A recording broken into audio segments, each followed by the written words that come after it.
Yeah, something like money is love, money is my friend, money can help me achieve my dreams. But I think money is my best friend is a good affirmation.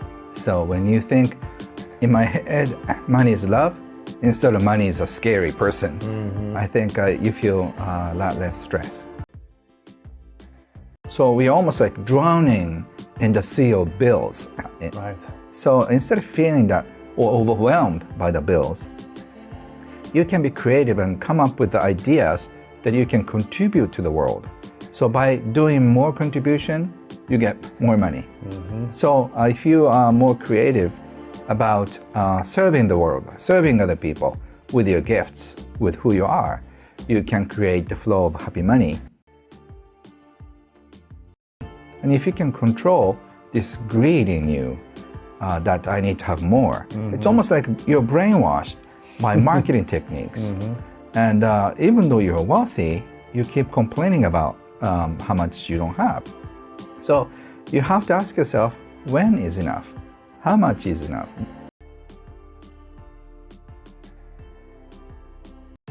And in fact, invisible assets are super more important than visible assets, like friendship, trust, happiness, love, generosity, kindness. All the great things in life are invisible, but yet people can feel it. You know, if you bump into somebody and if he or she is so kind, you feel it. But when we look at our lives, we evaluate to zero.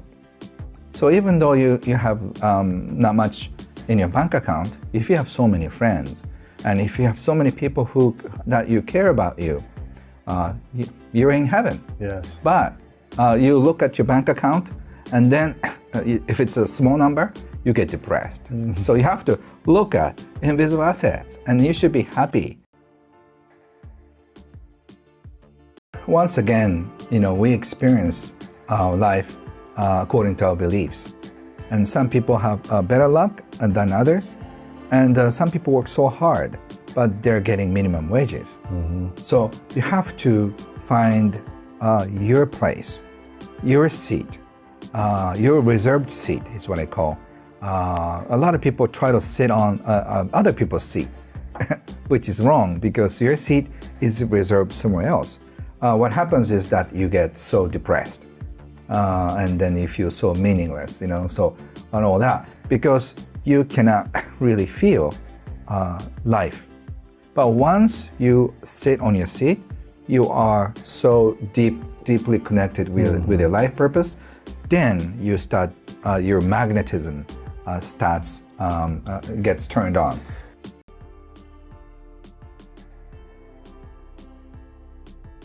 And then say, I love money, but I don't know if I'm being loved by money. But feelings must be mutual. So you have to love your money, and your money has to love you. But Right. if you speak bad about money, What would you think? or you speak bad about people who have money, Yes. then why would money love you in return?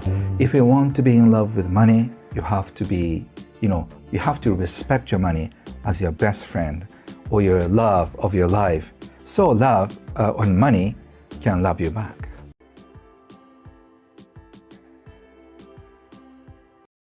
Everybody seems isolated because you cannot talk about your financial problems, your emotional problems with your best friends. So you hang out and go for a glass of beer and just watch the sports. Yeah. But you're missing out the most quality moments, which is share your problems, because your best friend may have the exact problem. I know, you might have a deeper connection. Right. Yes. So you have to really have this mentality of being supported by friends. So do more and receive more. So you focus on what you give and what you share, and then you receive. I think the question should be, what do you need the money for? Unless you're clear with what you want to do, I think you will never be ready. I have young people back then say, Ken, I want to make $1 trillion. I want to be a billionaire. Yeah. And I say, what are you going to do with the money? And he says, I don't know. And if you don't know, you don't need it. And then people say, I need $1 million. And I ask, my question is, why do you need the money? And they say, I want to feel secure.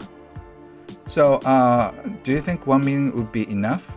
And she or he would say, oh, 3 million, please. And then life doesn't go that way. Money comes after what you give out to the world. I'd say, to be precise, it's just one portion of the prize or reward that you've given out so much to the society. So that's why my mentor said, forget about the money. You have to focus on what you want to put out. So if you put out so much, ready or not, money will come. So if you start complaining about money, like 95% of us, money, just look at from a money's perspective. If you've been complaining about it, oh, I don't want to go to him anymore. And then and it's like a mutual feeling is mutual. Okay, you can complain about it. Okay, fine, I'm not going to come to you. So and I think subconsciously, if you're complaining about money, you don't want it to be near you. So my favorite question to people is, if money was a person, who would it be? That means if money was a person, would it be a fun person, always joking, always entertaining you, or is somebody like intimidate you? So if you're complaining, money may not be such a fun, good person. By complaining, you make money a villain. First of all, you really have to figure out what you want in your life. Do you want to be a success socially? But you could end up being a loser personally. So do you want to be a happy person, or do you want to be a wealthy person? You can take both, but the way to happy and wealthy people only has an opening who aim for happiness first. I love this, because most people think once I'm there, then I'll be happy, then I'll respect myself, then I'll get the attention I want. But what I'm hearing you say is the only way to happy and wealthy is through happiness first. Yes, and then if you're lucky, or if it's your destiny, I would say, you may be rewarded with money. In my mind, wealth is an emotion. It doesn't really matter how much you have, how much you make. I've interviewed many millionaires and billionaires, and some of them are very unhappy and very upset with everything. I'm sure you've met some happy ones and very unhappy ones. So, and also among the people who are struggling with life, there are also happy people and unhappy people. So I think wealth is an attitude. If you feel like you're so happy and so content with what you have, you are already wealthy. But if you have to struggle every day and you cannot find happiness either in your business or in personal life, I think you're not wealthy, even if you have billions in your bank account. Wow. So you have to have the balance. That's where Zen comes in. Interesting. If you're spending too much, you have to start saving. If you're saving too much, you have to start spending. Realize how much attachment they had toward money. And it's in here. And by the way, my finding shows that the saver type, the people who have attachment for money, tend to have this problem physically. They get constipation. So they have a hard time letting go of money. And their waste, Yes. their food. Because they're attached to it. What happens when we are attached to money? I think the flow of energy gets stopped. So if you let go of money easily, the more opportunities come easily. But because you cannot let go of money, you cannot receive. Greatness is the state that you are who you are. And I think if you're, I learned an expression in English, if you're comfortable with your own skin. Yes. I think that is what greatness is. So you if go. you are truly who you are, on your own style, I think that's greatness. I have so many friends and supporters who can help me. So whatever happens to me, I feel somebody is gonna just catch me, protect me. So if you have that feeling that somebody will not let you fall, you feel safe. So it's not the government, it's not your insurance, it's not the money in the bank.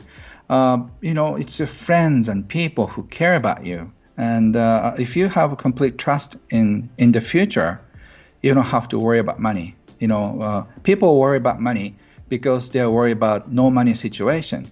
And I have interviewed so many millionaires who happen to be in no money situation many times. And no money situation doesn't kill you. Worry about no money situation kills you.